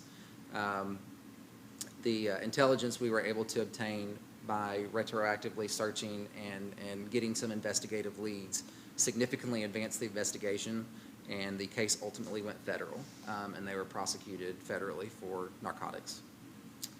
In May of 2026, so just 2 months ago, investigators identified a rental van displaying indicators consistent with criminal activity. Flock data revealed multiple quick turnaround trips from a known source city into Georgetown. Subsequent investigation led to the discovery of approximately 6 pounds of meth, 1.5 pound of fentanyl concealed within the vehicle's dashboard. The follow-up investigation to that confirmed that the narcotics were intended for distribution within Georgetown, Scott County, and the case resulted in removal of significant quantity of dangerous narcotics and a successful prosecution. I'll let you talk about this case study. All right, and this is just this real case study out of 2020 out of Georgia, and this just kind of shows how the tool is utilized by law enforcement. 12:30, a child was abducted. 12:33 p.m. after calling law enforcement, an Amber Alert was issued. 1:01 p.m. Law enforcement searched the flock database. So again, knowing the vehicle associated with the abduction, entered it in to the database. 2:30 p.m. that suspect vehicle was located. So the vehicle passed by a camera, pinged the police department. Hey, this abducted child, the vehicle associated with it, just passed the camera. 5:03 p.m. Police were able to locate the vehicle, make a felony stop. 6 p.m. the child was reunited with her mother. So again, great police work. It's, you know, the law enforcement officers are the ones that are doing the work, but you can see how the tool assists in that work. We're proud of our partners, so we're supported by the National Center for Missing and Endangered Children for getting many, many, many children across the country back home safely. We're also recognized by folks like the historic Oakland NAACP, who recognized flock as an objective tool in law enforcement, as well as folks like Mothers Against Drunk Driving. Unfortunately, the tool is utilized frequently by drunk driving hit and runs. And so MAD has recognized the tool as an important component. This is the quote from the NAACP chapter. I won't read it through and through. And that's all I've got. Happy to answer any questions. So I did want to take just a minute as well to kind of talk about the new legislation that came out. So effective July 15th, there are now, it's KRS 189.632. And what it does is it regulates the use of ALPRs, automated license plate readers. So it's not specific to flock, it's the technology as a whole. So what we found is we ended up updating our policy to reflect all the changes that were mandated in the law. But what we found is that the policy that we already had in existence was already stricter than what the safeguards that this legislation put into effect. And our current policy does continue to be more restrictive than what state law mandates. So what this state law has done is that there are just like if there's misuse of NCIC Link, some of the other databases that we've been using for decades, there are now criminal sanctions that can be levied against an officer if they misuse this technology. The same is on on a department level, we can sanction officers within our policy if they misuse it as well. So I do want to take the opportunity for any of you all to ask any questions that you have in terms of how we're using it locally, or if you have any questions about the company as a whole, we'd be glad to take them. Sure. Oh, yeah. So are the numbers correct? Do you guys have 15 currently flocks that you're using? So currently we have 6. Okay. So we have 6. The county has another 10. And so we both have a sharing agreement. Okay, great. And then we have more that we will be deploying in the near future. Okay. And then with each flock camera, are those generally donated or obtained through grants, but there's a fee for each one to kind of, for the data management and sharing, and what's that fee per camera? So it's, go ahead.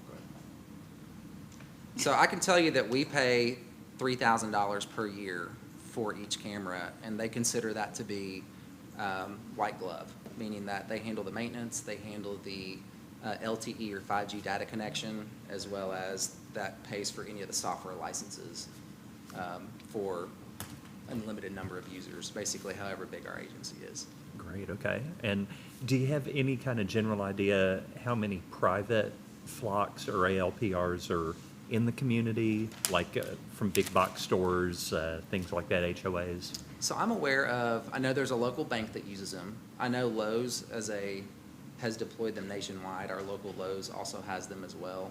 And I believe there are 2 HOAs here that use them. There are others that pop up. We aren't necessarily made aware of when they pop up because they have to initiate sharing with us. It's nothing automatic. But I'm aware of at least 4 different entities around the city limits of Georgetown that are using them. Great. And at the police station, can you paint a picture of what the flock setup looks like? Do you just have a monitor, and whenever you either get a hit or you run a search that's on the monitor, it's not a bank of monitors where you're constantly looking at live feeds of all these plate readers, right? Absolutely. So we actually have it integrated with our 911 center. So anytime, so the 911 center has the ability to receive the alerts.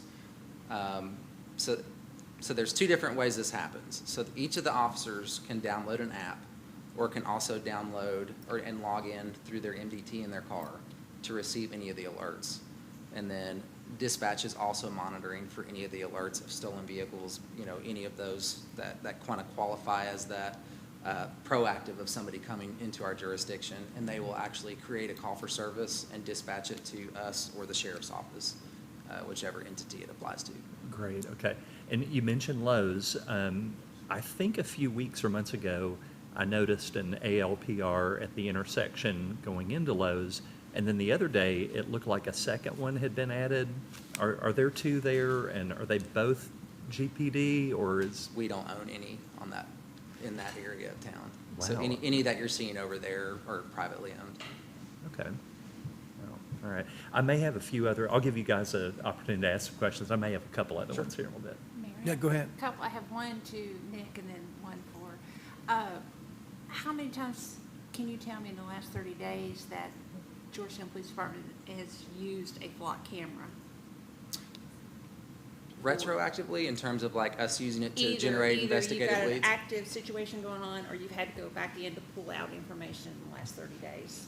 Our officers and detectives are using it daily to generate investigative leads. And then I would say on average, we are getting at least 1 alert every day on average for stolen vehicles entering our jurisdiction, wanted folks, missing persons, or just somebody that's on a local hot list that we're looking for. And if I may ask a question of our guest. All right, so now, flock cameras, you all have pinned the name for all of them, which is maybe good or bad, but why are jurisdictions now getting rid of them? Like Florence didn't approve, and then I was just reading an article maybe yesterday, the day before, someplace up in Ohio that the city council there pulled the use, and the mayor pulled the use of the flock cameras out of their jurisdiction.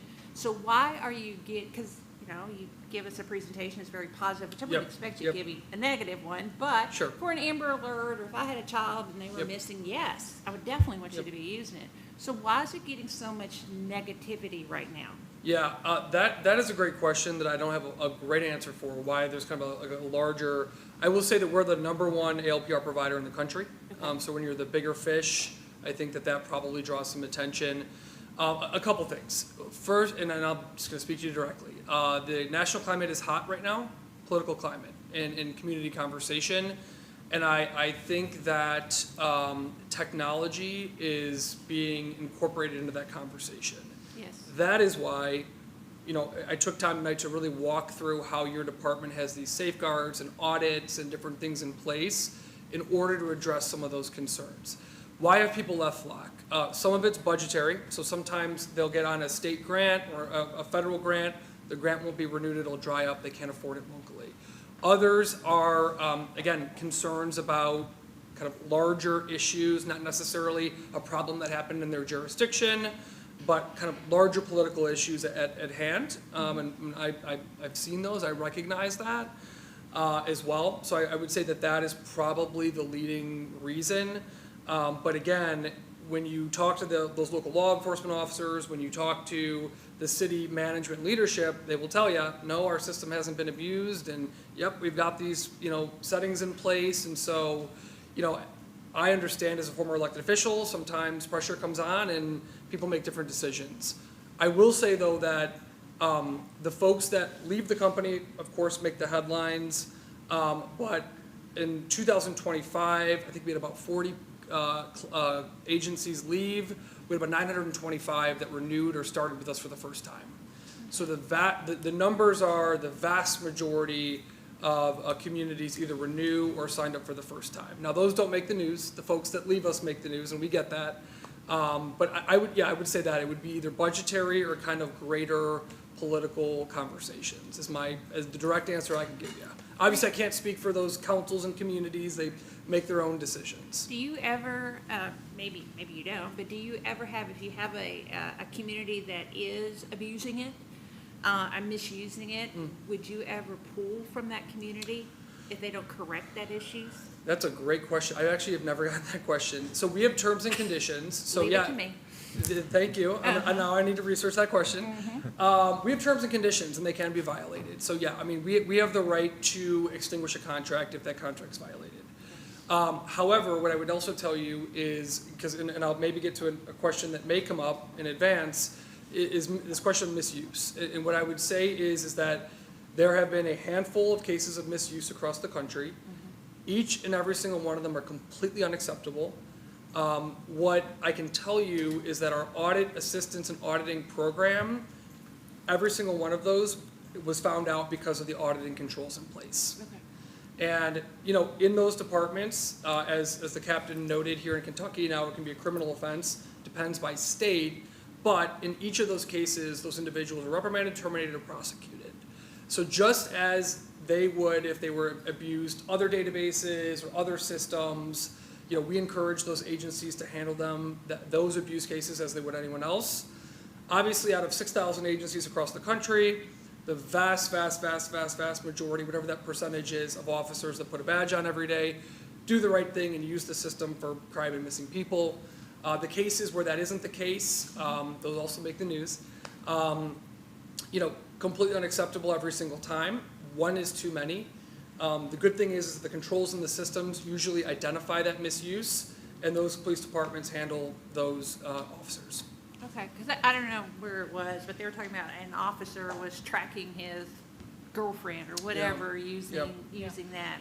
So that's an internal thing that would have to be handled internally through the police department and through the mayor's office, that kind of stuff, if that was to happen. Yeah, and I'll admit I'm not an expert on the Kentucky law, but it seems that the new law would that also make that potentially a criminal activity of that as well. But let me pin on that. It's a really important question. Okay. So if I may dig a little bit deeper on it.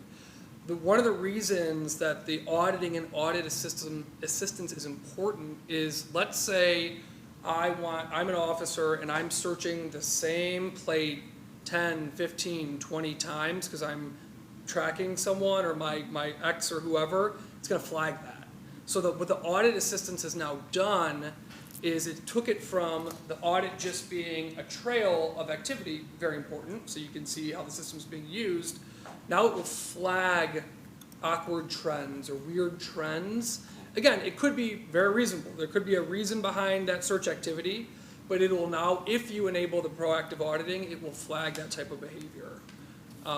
So again, I won't speak for him, but I had a chief recently who said, and again, he said, I'm actually happy these cases are there, because if there were nothing out there, if there were no cases found of misuse, I'd be worried. Right. So again, each and every one of them is unacceptable. It's our hope and goal, and what we're seeing is that the auditing will identify it if and when it happens, and then those departments are handling those officers. Okay, thank you. Thank you. All right. Yes. I had much the same questions as both council members. I think the benefits far outweigh the negatives here. I think it can be abused. I think we are doing our due diligence to hold that down. A lot of things in life come down to the integrity of the person who's using it. And that's just the way life is. But I do have a question about the sharing, because I think that's one of the greatest vulnerabilities that we have, because it might be working with great integrity here, but once it is shared, even nationally, do they keep it forever? I mean, does the DOJ, can they come to you and say, we want to see all of your flock license plates in the past 90 days? And then do they keep it forever? Or do they erase their, you see what I'm saying? I mean, suddenly you're open in other places where you don't have a real good control over the integrity of who's using it. Or maybe I'm just not aware of the safeguards. No, I think that's a really important question. So I would say a couple things. First, if you're not sharing with someone, they cannot access your data. But can we say no to the federal Yes, government when they yes. want to come and Correct. say, really?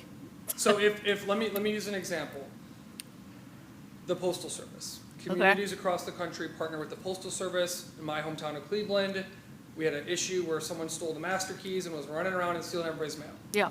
So I don't know if they use flock in that case. I just know that that was a problem. But the point is that you could partner with the Postal Service on that type of investigation.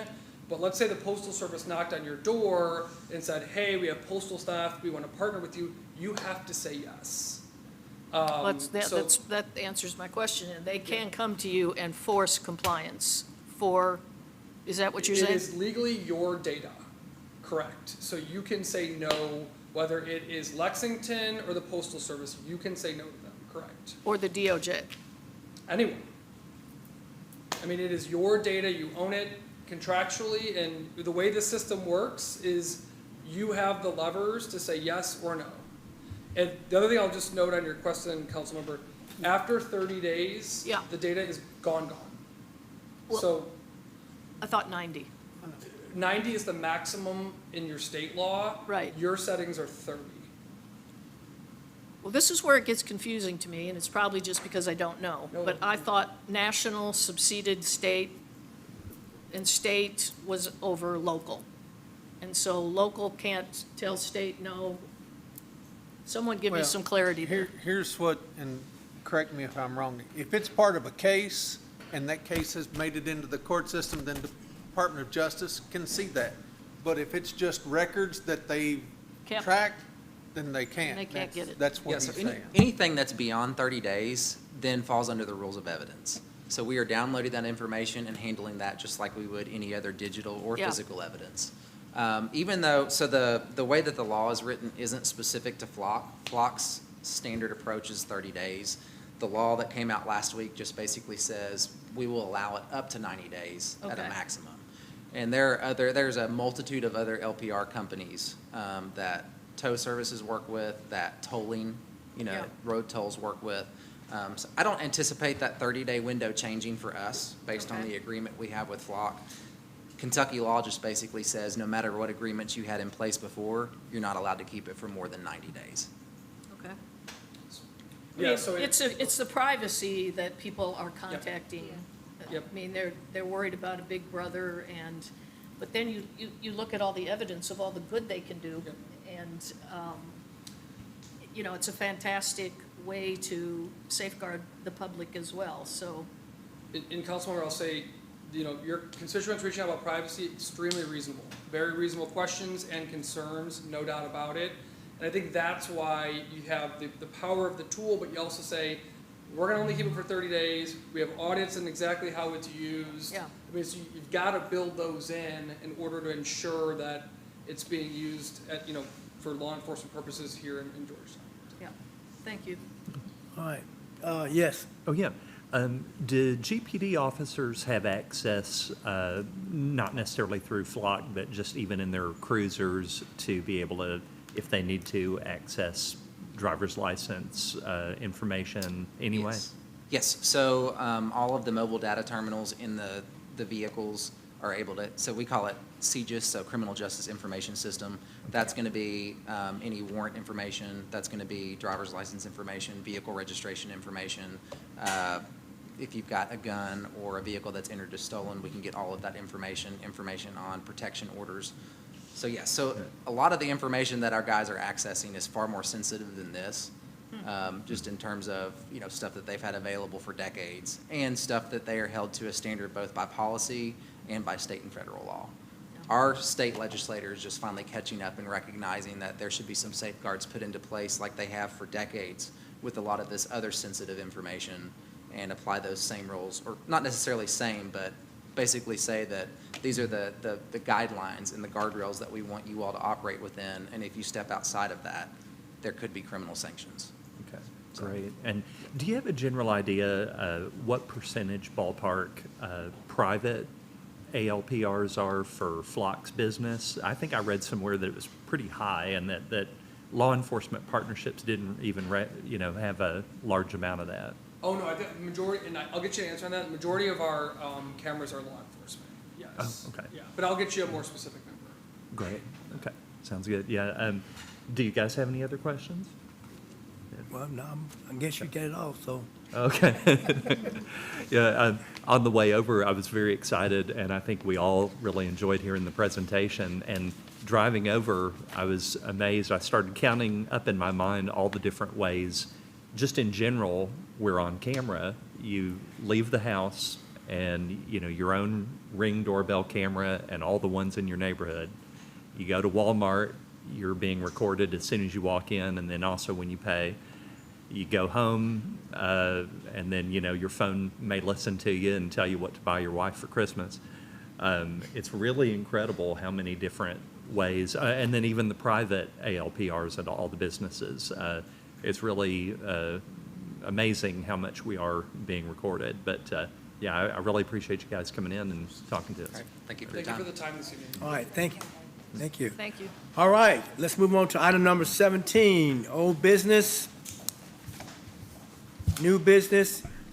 This is a special call meeting, so if you got something that's special call, then let us know what that is, and I'll make sure I get it on the agenda. That's all I was going to ask was, You can get it on the agenda. yeah, if we can get it on the agenda for the next meeting, an update on Brooking Park from Drew, and if we can talk about some information that was shared with us in the interlocal meeting.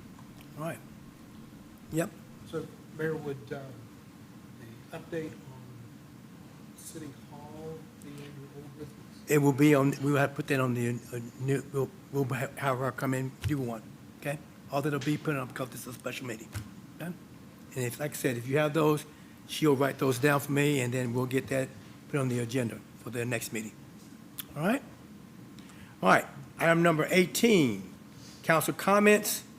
Mr. Stone, I'm looking at you, go. Thank you, sir. I appreciate that. First and foremost, Devin, last meeting. Congratulations. Thank you for everything you've done over the years. You've been a tremendous asset to the city of Georgetown, so want to say thank you for that.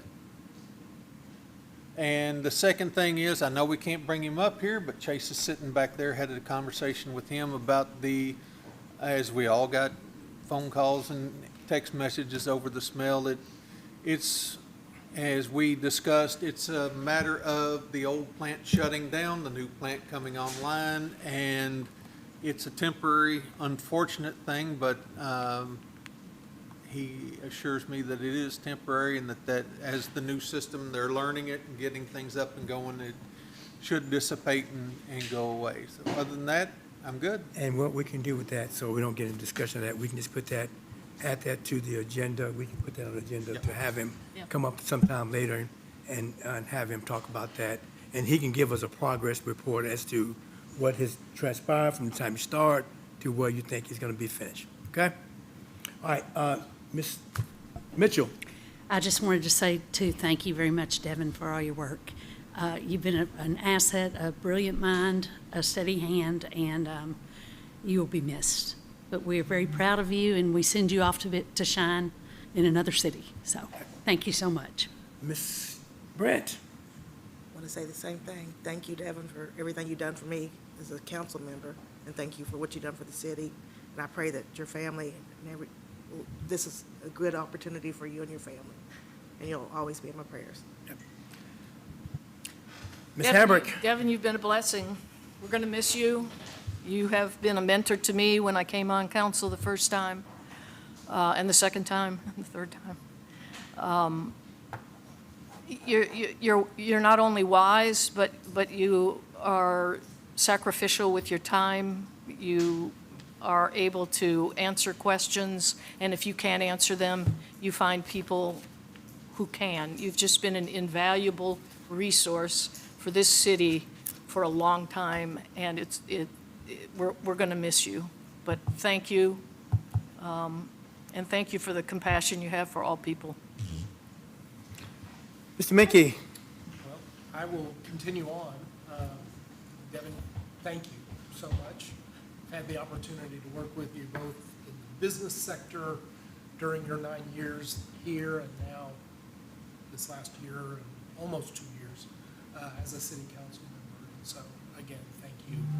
You've been a great asset to this community. And as I told you privately, you've taken us to another level. So thank you for your service and many blessings for All right. this chapter. Okay, Ms. Saines. I want to say thank you to the newspaper first. You thought it was going to be Devin. Thank you. Thank you to the newspaper for writing that article on the demolition and all the blasting over there, and that I think that helped several people with information on where they needed to reach out to and stuff like that. So now, thank you to Devin. I've texted her a couple of times and told her how much we will miss her, and you have been a huge asset to the community and to the staff here, to the mayor, to us, and we appreciate your wisdom and if I've ever seen somebody that can, well, I have made this comment to both you and to Emily. Sometimes this council up here is like having a bunch of cats in a room full of rocking chairs, and you all have been able to gear us up and put us together. So we'll miss that ability that you have to do that very indirectly, but get it accomplished. So the mayor will miss you, and we will too. So thank you for all you've done. All right, I'll finish that off, and thank you as well, Devin. You've been an amazing CAO, but even better, you've been a better person and a great friend and colleague, and you will definitely be missed. It's a shame you won't get to be in the new City Hall, but we will think of you every time we're in that building. So thank you very much.